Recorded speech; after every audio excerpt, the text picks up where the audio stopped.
وَأَنكِحُوا الْأَيَامَ مِنكُمْ وَالصَّالِحِينَ مِنْ عِبَادِكُمْ وَإِمَائِكُمْ إِنْ يَكُونُوا فُقَرَاءَ يُغْنِهِمُ اللَّهُ مِنْ فَضْلِهِ وَاللَّهُ وَاسِعٌ عَلِيمٌ۔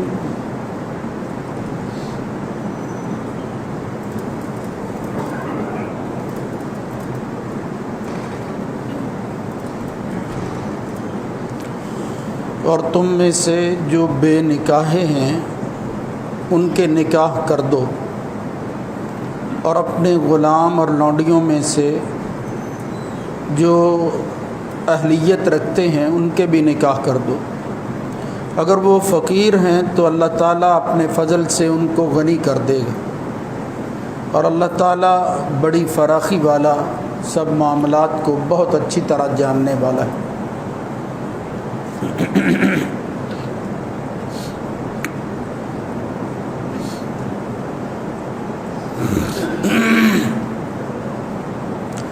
اللہ رب العزت کی حمد و ثنا کے بعد درود و سلام سید الرسل، سید ولد آدم، خاتم النبیین، جناب محمد الرسول اللہ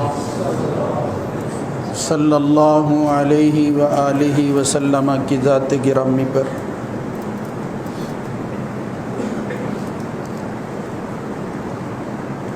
جناب ابو ذر رضی اللہ تعالی عنہ ایک روایت بیان کرتے ہیں کہ نبی کریم صلی اللہ علیہ وآلہ وسلم نے ارشاد فرمایا، وفی بضع احدکم صدقہ، قالوا یأتی احدنا شہوتہ اکان لہ اجر؟ قال ارأیتم لو وضعها فی الحرام لکان علیہ فیہا وزر؟ فَكَذَلِكَ إِذَا وَضَعَهَا فِي الْحَلَالِ فَلَهُ أَجْرٌ۔ رسول اللہ صلی اللہ علیہ وآلہ وسلم نے ارشاد فرمایا، جب کہ آپ مختلف صدقات اور نیکیوں کا ذکر کر رہے تھے تو ان میں سے آپ نے ایک لفظ بول کر کہا کہ تم میں سے کوئی شخص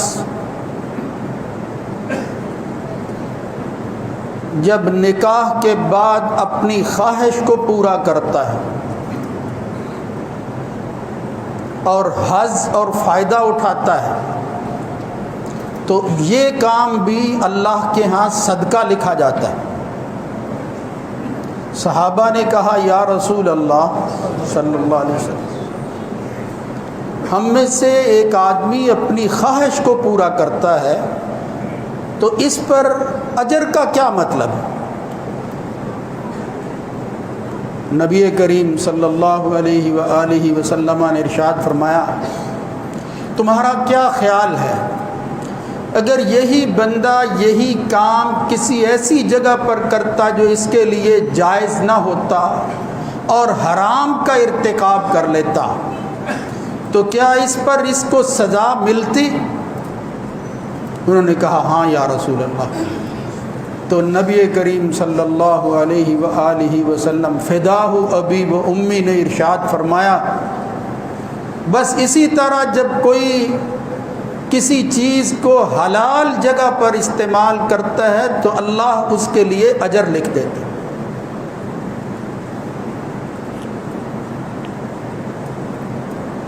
یہ مثال کے طور پر ایک روایت ہے، مگر اس میں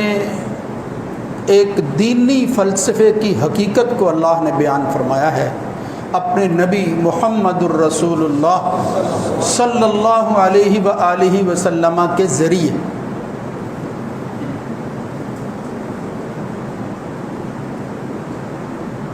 جس کا مطلب یہ ہے کہ انسان کے اندر اللہ تعالیٰ نے مختلف طرح کی صلاحیتیں رکھی ہیں، ان صلاحیتوں کو استعمال میں لانے کا وہ طریقہ جو شریعت نے اور اللہ اور اس کے رسول نے بتایا ہے، اگر کوئی بندہ اختیار کرتا ہے تو وہ حلال کام کرتا ہے، وہ جائز عمل کرتا ہے، اور اس صالح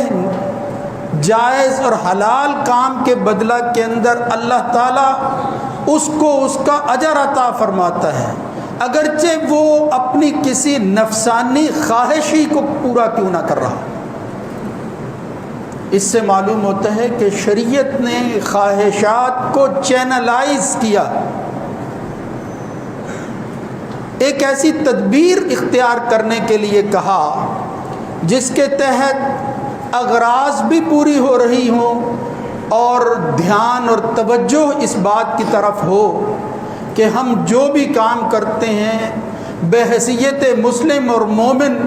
یہ ہماری ذمہ داری بنتی ہے کہ ہم حلال اور حرام کی تمیز کے ساتھ آگے بڑھیں۔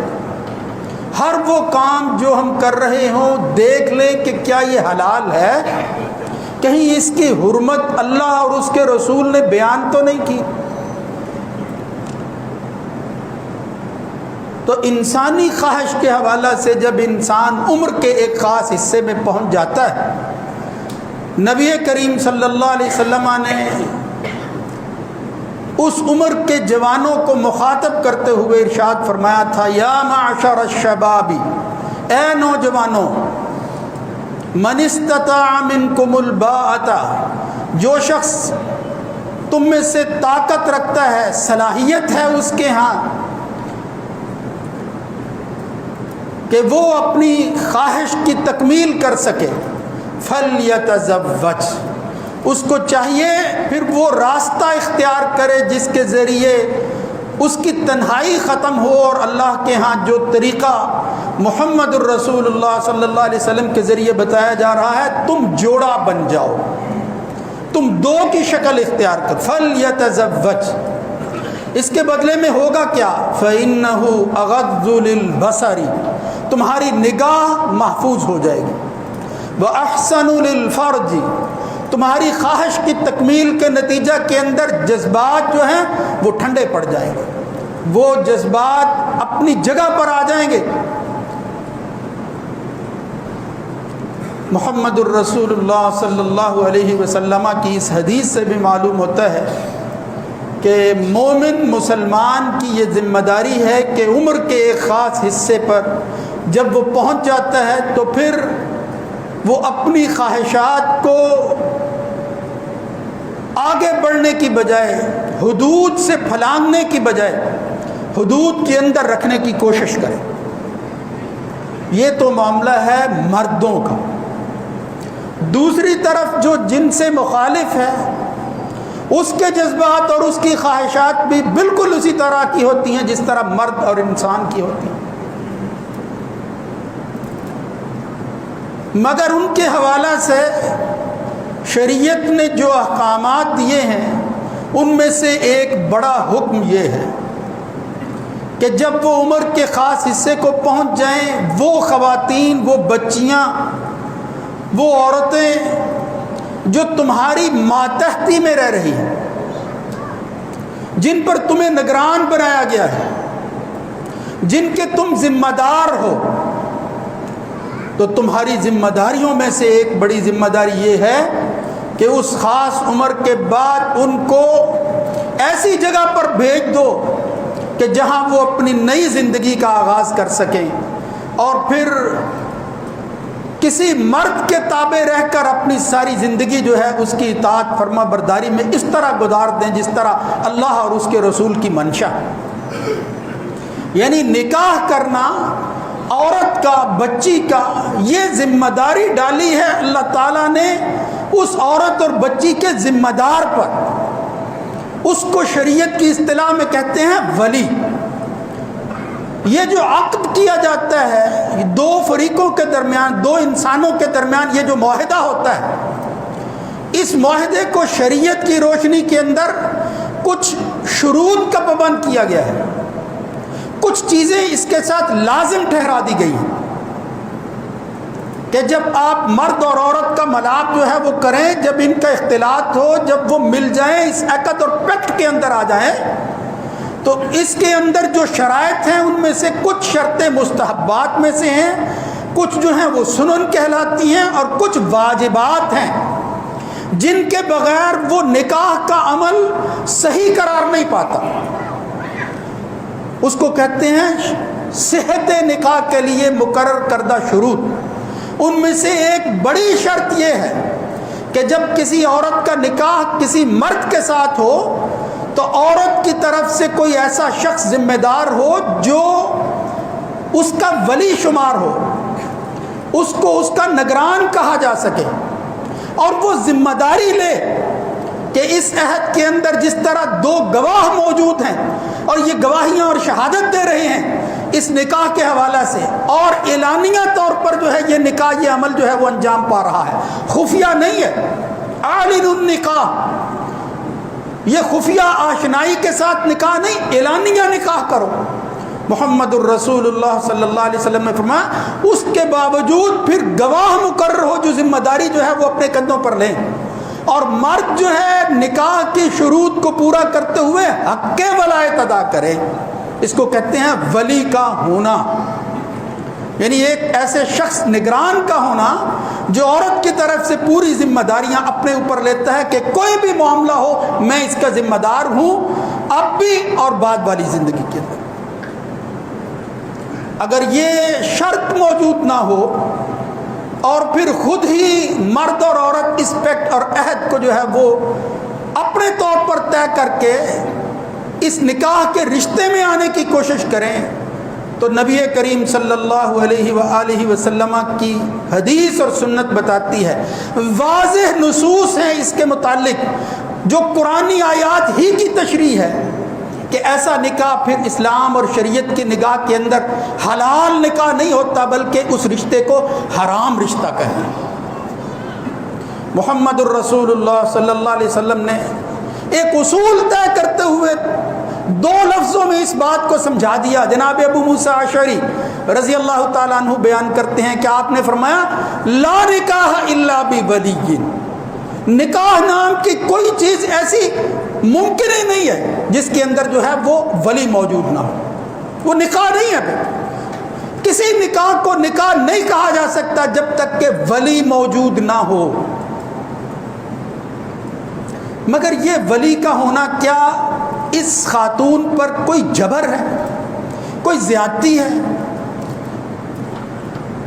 یہ مرد جو چاہے وہ اس کے ساتھ سلوک کر سکتا ہے، جہاں چاہے اپنے مفاد کی خاطر اس کو دے سکتا ہے، جہاں چاہے وہ اس کو اپنے مفاد کے لیے روک سکتا ہے؟ نہیں، ہرگز نہیں۔ یعنی یہ نہیں ہے کہ ولایت مقرر کر کے اس عورت پر شریعت نے ظلم اور زیادتی کی ہے، نہیں، بلکہ اس کا بھلا سوچا ہے کہ اس کی ذمہ داریوں کو کم کرتے ہوئے یہ بوجھ جو ہے یہ ایک مرد کے ذمہ ڈالا گیا، اس کے کندھوں پر ڈال دیا گیا۔ اس لیے یہ شریعت کی اور پھر نبی کریم صلی اللہ علیہ وسلم کے بتائے ہوئے نظام کی یہ خوبیوں میں سے ایک خوبی ہے کہ وہ چیزوں کو ایسی جگہ پر تقسیم کرتا ہے کہ جہاں اہلیت جو ہے وہ ثابت ہوتی ہے اور پھر اس بوجھ کو، اس ذمہ داری کو نبھانا آسان ہو جاتا ہے۔ اس لیے یہ ولی کا مقرر کرنا، جس طرح میں نے عرض کیا نبی کریم صلی اللہ علیہ وسلم نے فرمایا نکاح ہو اور پھر ولی موجود نہ ہو، وہ سمجھو پھر حلال جو ہے وہ رشتہ قائم نہیں ہو رہا۔ لیکن وہ بات کہ پھر اگر ولی خود ہی زیادتی کرے، ایک حدیث آتی ہے ابو داؤد کے اندر، جناب عبداللہ ابن عباس رضی اللہ تعالیٰ عنہ بیان کرتے ہیں کہ نبی کریم صلی اللہ علیہ وسلم کے پاس جاءت جاریۃ، ایک بچی آئی، بکرن، ایسی حالت کے اندر جب وہ ابھی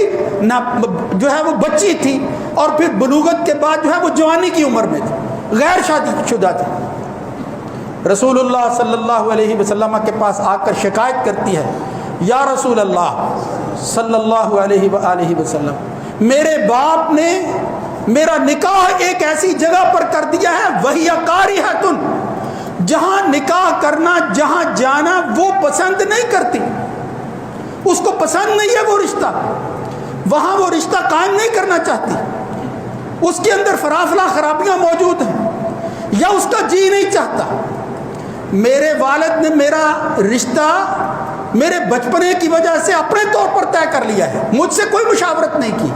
فخیرہ النبی صلی اللہ علیہ وآلہ وسلم، نبی کریم صلی اللہ علیہ وسلم نے اس بچی کو اجازت دے کر اختیار دے دیا، کہا بچی اسلام کسی پر جو ہے وہ ظلم اور زیادتی نہیں کرتا کہ بندوں کو ساتھ شامل کر کے ان کی خواہش کی تکمیل کے اندر تمہارے ساتھ زیادتی ہو، نہیں فرمایا تمہیں اختیار حاصل ہے، اگر تم وہاں نکاح نہیں کرنا چاہتی تو یہ ولی تم پر کوئی پابندی عائد نہیں کر سکتا، تمہیں اختیار حاصل ہے، چاہو تو اس نکاح کو برقرار رکھ سکتی ہو، چاہو تو انکار کر سکتی ہو۔ اس سے معلوم ہوتا ہے، اور پھر یہ تو ہے باقرہ، وہ بچی کہ جس کا بھی نکاح نہیں ہوا، جہاں تک معاملہ ہے نکاح شدہ خواتین کا، نبی کریم صلی اللہ علیہ وسلم کے پاس اسی طرح خاتون آئی، السیب احق بنفسها، یہ سیب ہو، الائم کے لفظ بھی آتے ہیں، یعنی شادی شدہ کوئی بھی عورت ہو، متعلقہ ہو یا بیوہ، وہ دونوں میں سے ولی کی نسبت نکاح کرنے کے معاملہ میں یہ نہیں ہے کہ وہاں ولی ہوتا نہیں ہے، وہاں ولی کا اختیار جو ہے وہ مشاورت کے ساتھ جو ہے وہ مشروط ہوتا ہے، یعنی وہ خاتون جس کا نکاح پہلے ہو چکا ہو، وہ بیوہ ہو چکی ہو یا متعلقہ ہو، اس کے متعلق نبی کریم صلی اللہ علیہ وسلم نے فرمایا احق بنفسی، وہ زیادہ حقدار ہے، یعنی فیصلہ کرتے ہوئے اس کے مشورے کو، اس کی رائے کو فوقیت دی جائے گی، اس کو ترجیح دی جائے گی، ولی اس کے اندر بھی زیادتی نہیں کر سکتے، یعنی اس میں ترجیح اس کو حاصل ہے، اگرچہ دوسرے معاملہ کے اندر ترجیح ولی کو حاصل ہے، وہ زیادتی نہ کرے، وہ کسی کے ساتھ ظلم نہ کرے، اور لیکن اس کے باوجود اگر وہ بچی جو ہے وہ انکار کر دے تو پھر اس کا نکاح جو ہے وہ شرعی طور پر وہ لاگو نہیں ہوتا، وہ پابندیاں اس پر عائد نہیں ہوتی۔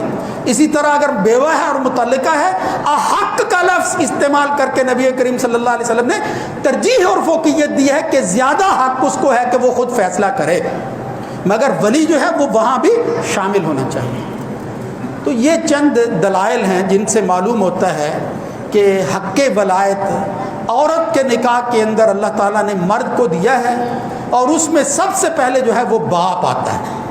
اگر باپ موجود نہ ہو پھر اس کے بعد باقی رشتے ہیں، پھر چچا ہے، بھائی ہے، پھر بیٹے ہیں، یعنی وہ عصبات کے جتنے رشتے ہیں اللہ تعالیٰ نے وہ مقرر کر رکھے ہیں کہ یہ ولی بنیں گے اس ترتیب کے ساتھ جو میں نے عرض کر دی ہے۔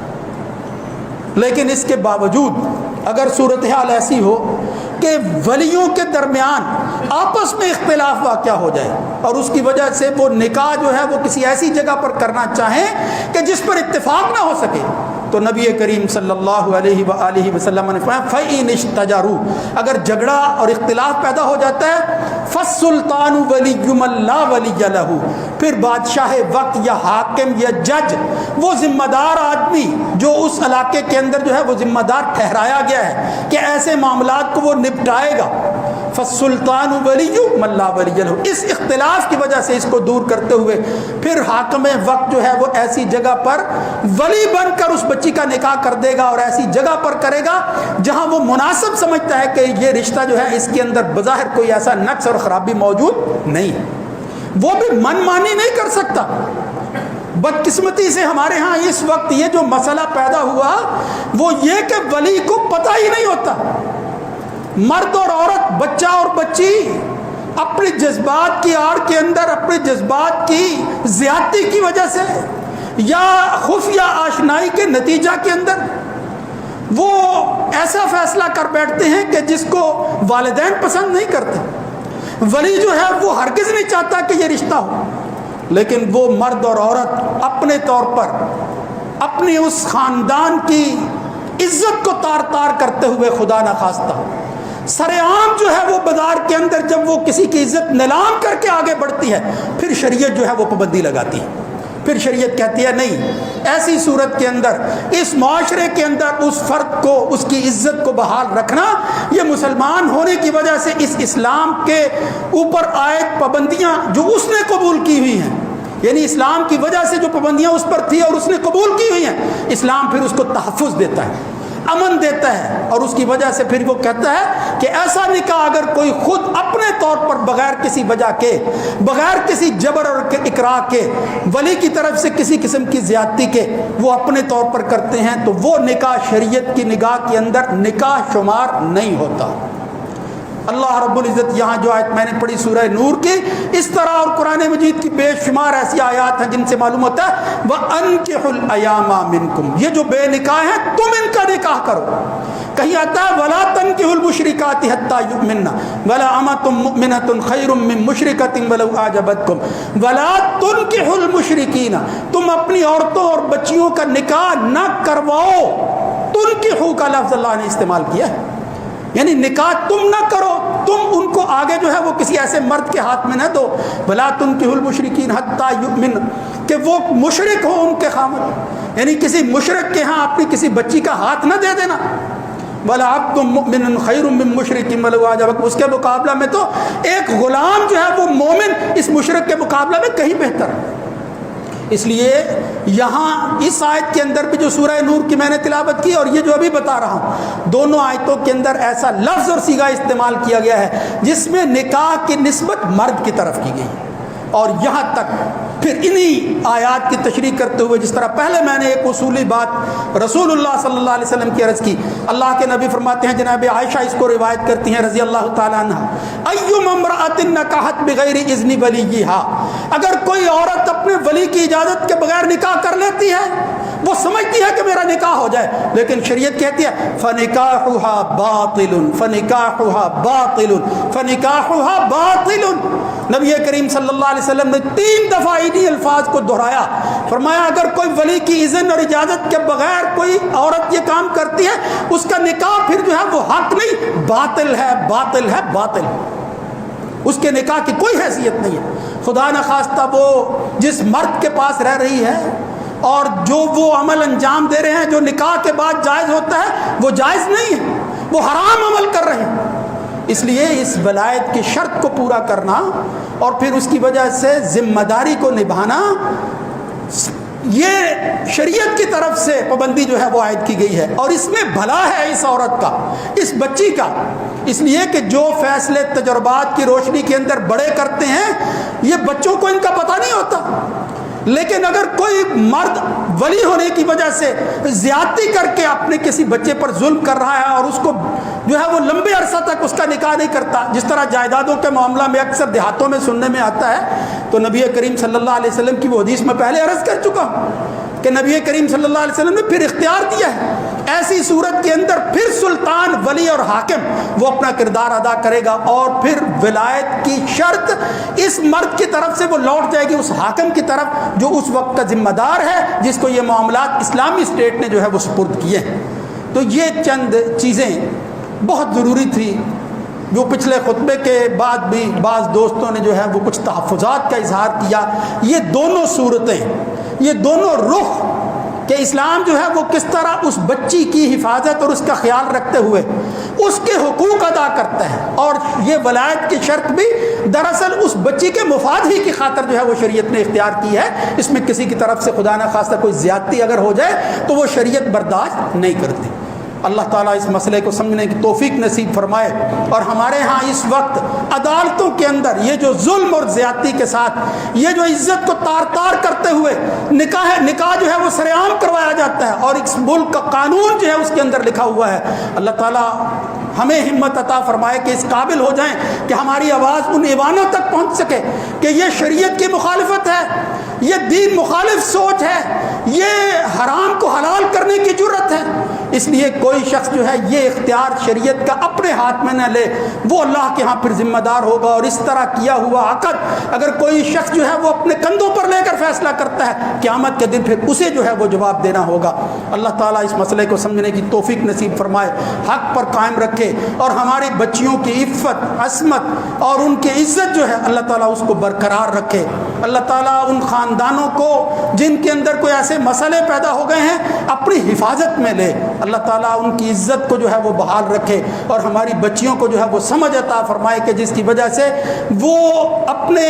اس جذبات کی وجہ سے ایسا فیصلہ کر بیٹھتی ہیں کہ جس کے بہت جلد جو ہے وہ خطرناک نتائج جو ہے وہ خود دیکھتی ہیں، لیکن پھر کچھ جو ہے وہ اپنی طرف سے وہ اس کا تدارک نہیں کر پاتی۔ لہذا بہتر طریقہ یہی ہے کہ ذمہ دار لوگ اپنا اپنا کام کریں اور اس انداز سے کریں جس طرح شریعت نے جو ہے وہ اس عمل کو کرنے کے لیے ان کو حقوق دیے ہیں اور اختیارات دیے ہیں۔ اللہ تعالیٰ سمجھنے کی توفیق نصیب فرمائے۔ اقول قولی ھذا استغفر